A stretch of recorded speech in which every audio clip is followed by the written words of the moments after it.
Okay, so 5.2, again, this is going to be a pretty straightforward and short lesson, easy lesson.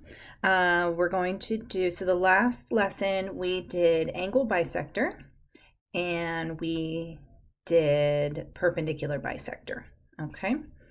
And so we're going to do two more segments in triangles. The first one is going to be a median. A median is a segment that connects the vertex of a triangle to the midpoint of the opposite side.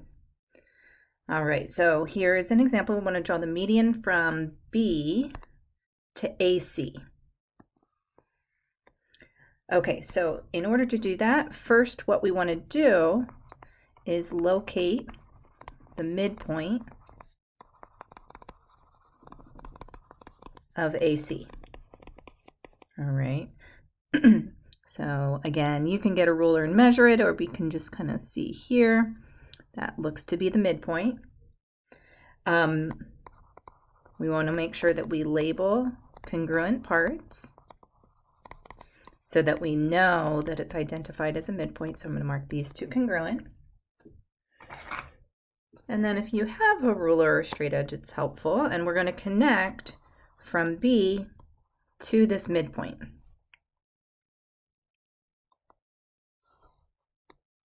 And that is the median. Now, you can draw other medians, so it all depends on what vertex you're starting from. So if I had started from A, right, we would draw to the opposite side. And again, you would have to locate the midpoint, label congruent parts, and then connect the vertex to the midpoint.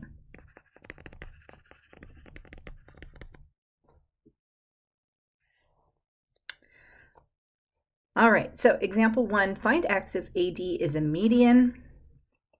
Okay, so that means A is one of the vertices, which implies D must be a midpoint. And if that is a midpoint, we know BD has to be congruent to DC. So I'm going to set 4x plus 9 equal to 7x minus 6. And we're going to subtract 4x from both sides, add 6 to both sides.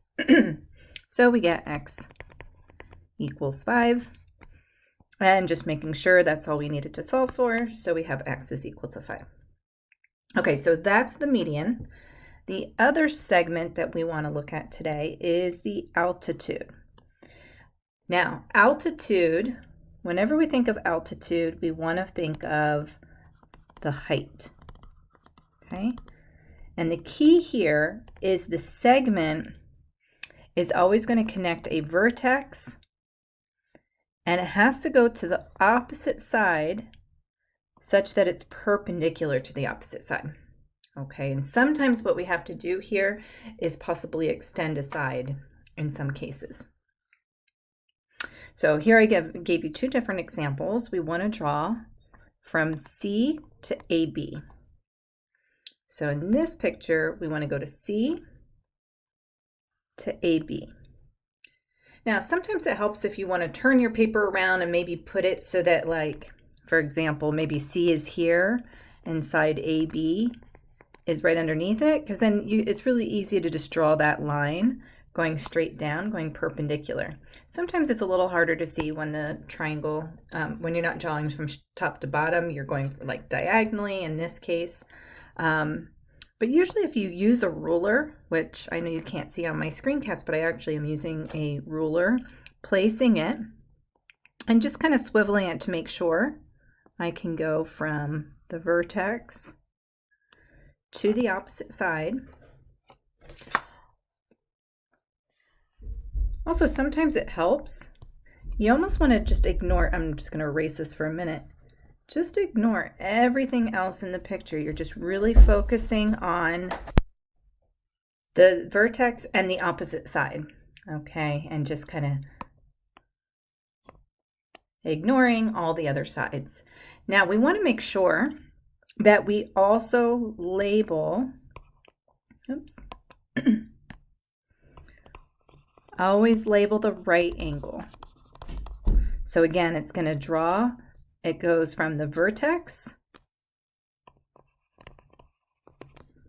So draw from vertex perpendicular to the opposite side. And then I'll just put my, oops, forgot my angle symbol. So make sure you label that right angle. Okay, now the next example, I want to connect, I'm still doing C to AB. Okay, this time I have a problem. If I try to draw a perpendicular segment to that opposite side, notice that's definitely not a right angle. That's not a right angle. I can try to draw as close as I want, far apart. I'm not going to get a right angle. So when we have an obtuse angle, all right, where we're drawing from the vertex to the opposite side, and there happens to be an obtuse angle, what we're going to do is we're going to extend the side. Okay, so in this example, we're going to extend AB. So I'm just going to use my ruler, line it up with the side that's already there. And I'm just going to kind of, let's see if I can do this on here. It's a little bit off, but it's kind of hard to do on my Surface Pro sometimes. There we go. Okay, close enough. Oops. Okay, so by extending that side, now I can kind of visualize where do I want that right angle. Again, if it helps, kind of ignore everything else going on in this picture. Right, so just kind of pretend those other two lines aren't there and think about how would I make a line from that point to the opposite side. So I'm going to kind of go up, kind of diagonal. Again, this should be a right angle or close to it. And that is my altitude. Just going to go ahead and put my lines back.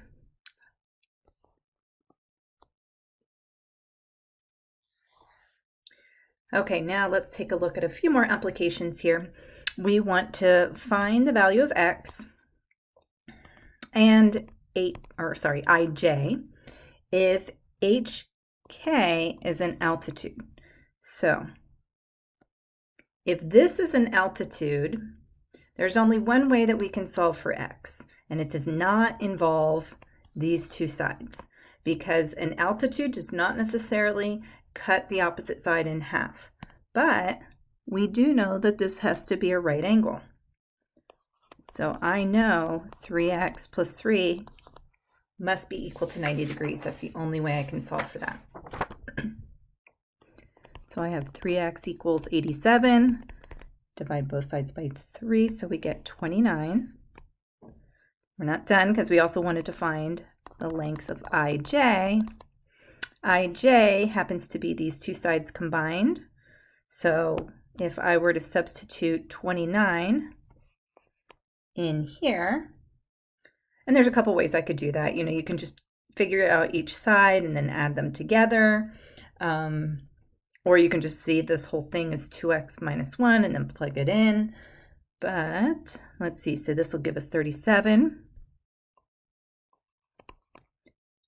If we plug it in here, we'll get 20. So ij gives us 57.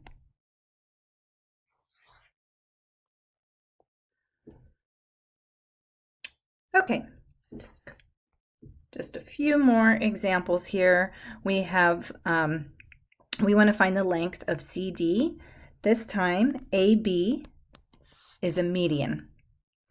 That tells us the median goes from the midpoint, or sorry, from the vertex to the midpoint of the opposite side. So these two are congruent.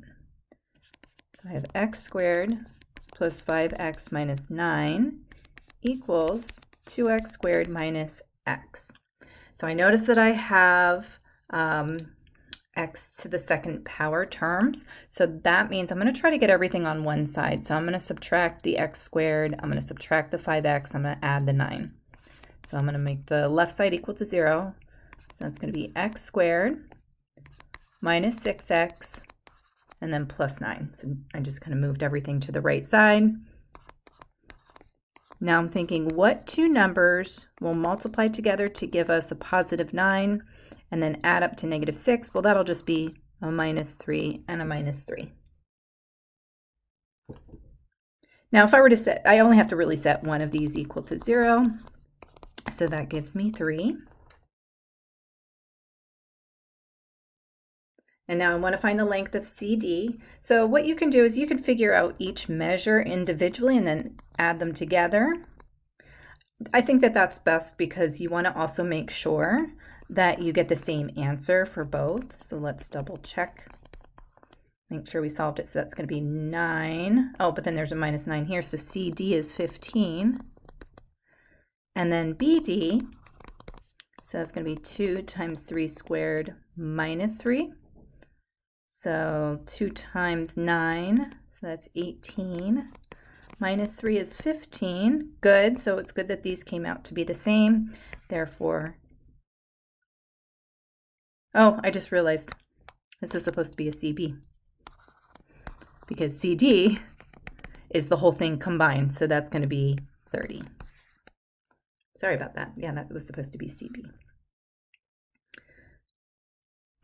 All right, example 4.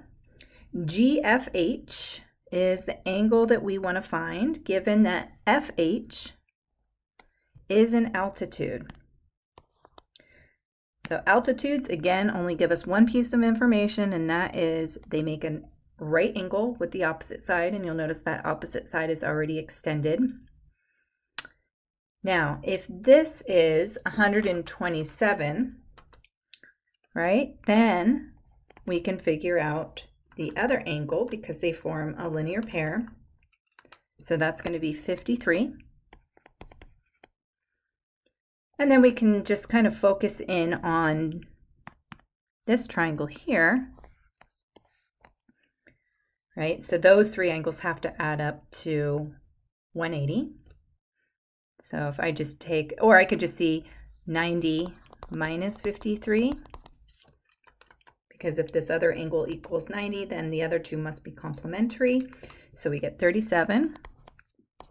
So the measure of angle GFH is 37.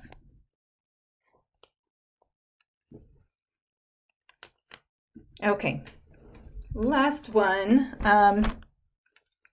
Okay, so we want to graph ABC, triangle ABC. And again, at any point you can kind of pause this and you can try this on your own and see if your answers match up with mine.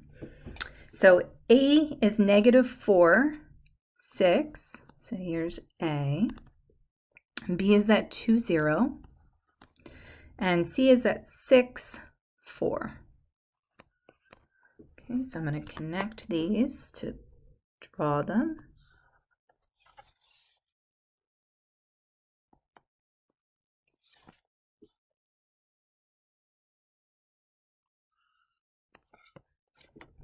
Okay, if AG is a median, find the coordinates for point G and then draw AG.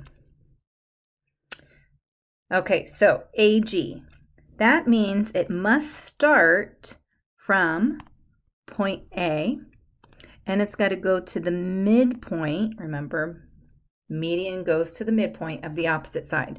So we have to find the midpoint of BC because it goes from A to BC. Now just keep in mind, remember the midpoint formula, it's x1 plus x2 over 2 and then y1 plus y2 over 2. So we want to find G.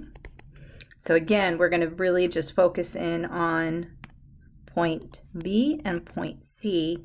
That's what we want to use for our x1, y1, x2, and y2.